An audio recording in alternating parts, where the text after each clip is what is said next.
Good day mga master. Semi-hermetic naman ang bibirahin natin ngayon. Carrier po yan. Reefer. Dito po tayo sa client natin, no? Sa Pampanga.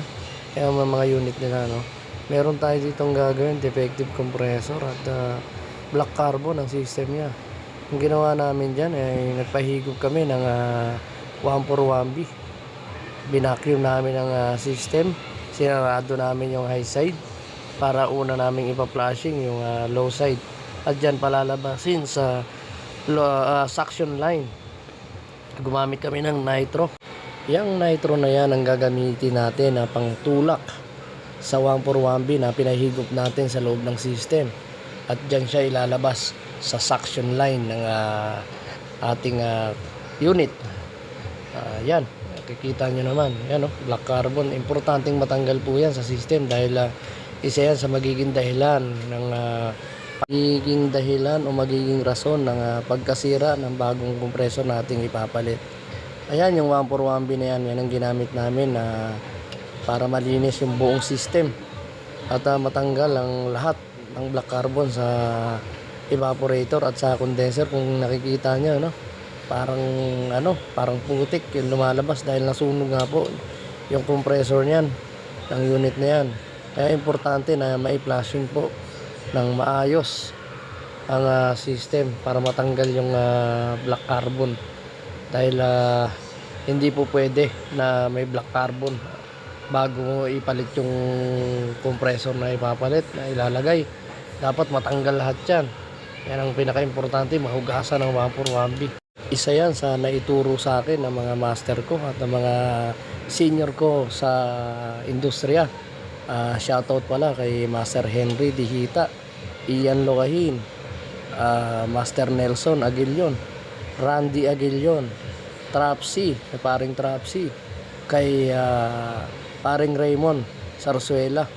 Yan ang mga master ko sa industriya. Kay Master Abay, kay Master Rick, yan ang mga nagturo sa akin kung paano gumawa at maging maayos at maging standard ang gawa sa reaper.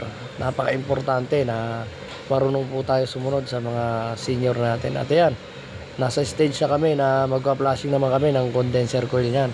Nagpahigop na kami sa discharge line ng 141B naman at lalabas sa discharge line sa kabila.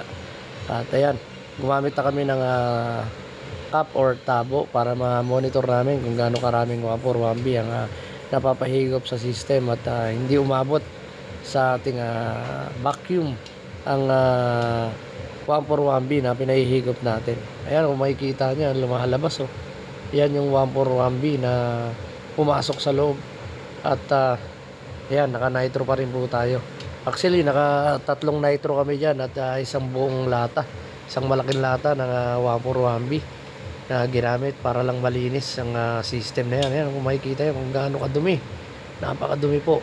Paulit-ulit lang po namin ginawa yan, yung ganyang proseso hanggang sa maging maputi na ang lumalabas na 141B at hindi na maitim at para hindi rin po masira yung ipapalit nating bagong compressor.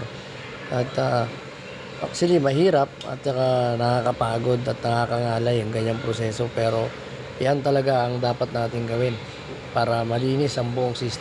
At napakalaga rin po ng dito ay ng pasensya at tiyaga sa ganitong proseso dahil yan po ang magiging dahilan para mas maging maayos ang trabaho natin at para na rin hindi madala ang kliyente natin sa atin at paulit-ulit at pagkakatiwalaan tayo. At sa ganyang sistema, naging okay na ang ating system. Ayan ang huling flashing natin, malinis na siya. Kung mapapansin nyo, wala na kayo nakikita parang langis or burak na lumalabas na huli. Sa pinakahuli naming flashing, ayun tubig na siya. Yan na yung 141B na lumalabas, malinis na, hindi na siya kulay itim. So indikasyon niya na okay na at malinis na ang buong system niya. Ang ating evaporator at ang ating condenser ay okay na, malinis na. So andito na tayo sa proseso na magkakabit na tayo ng compressor. Diyan na yung time na kakabit na natin at yan na. Naikabit na natin yan, compressor. Hindi ko na pinakita kung paano ikabit, dahil medyo mahirap magtrabaho ng isa lang ang kamay. Ayan na, nakakabit na yung clamp nakakabit na yung ating gauge.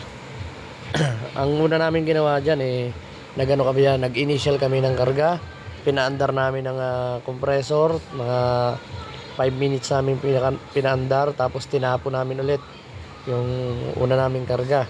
Saka kami nagkarga ulit ng panibago. Ang ano doon, ang tawag namin doon is parang babanlawan mo yung 141B na nasa loob ng system, parang para mawala yung pinaka-amoy niya. So nagkarga kami ng panibago ulit dyan. Kumbaga 2 beses namin siya nire-process para mas okay at mawala yung amoy, yung pinaka-amoy ng 141B sa loob, no? Para mas maayos at mas malamig. Yan na yung kanyang amperahe, nasa 15. At sa kanyang display, sakto naman yung karga niya, okay naman. Yan na, 16. Sa line 2, line 3, line 2, ayan, 16 din. Ayan, tapos sa kabilang line, ganun ano rin yan, parehas lang, kumbaga okay na yung amperahe niya. Ayan, ilipat ko yan sa kabilang line. Mas okay yan, mas maganda na monitor niya ang amperahe, yung karga, napaka-importante yan, tamang-tama yan. At yan ang pinakamaganda na trabaho na gagawin. Dapat monitor yung amperahe at yung karga para at least hindi kayo magduda sa trabaho nyo, sa gawa nyo, at patuloy kayong pagkatiwalaan ng ating kliyente o ating customer. At sa puntong yan ay nag second reprocess na kami, tinapon namin yung unang karga. At yan na yung yung pangalawang karga namin. At sa sistema na yan, nag-okay na yung ating unit at nag-stable na siya.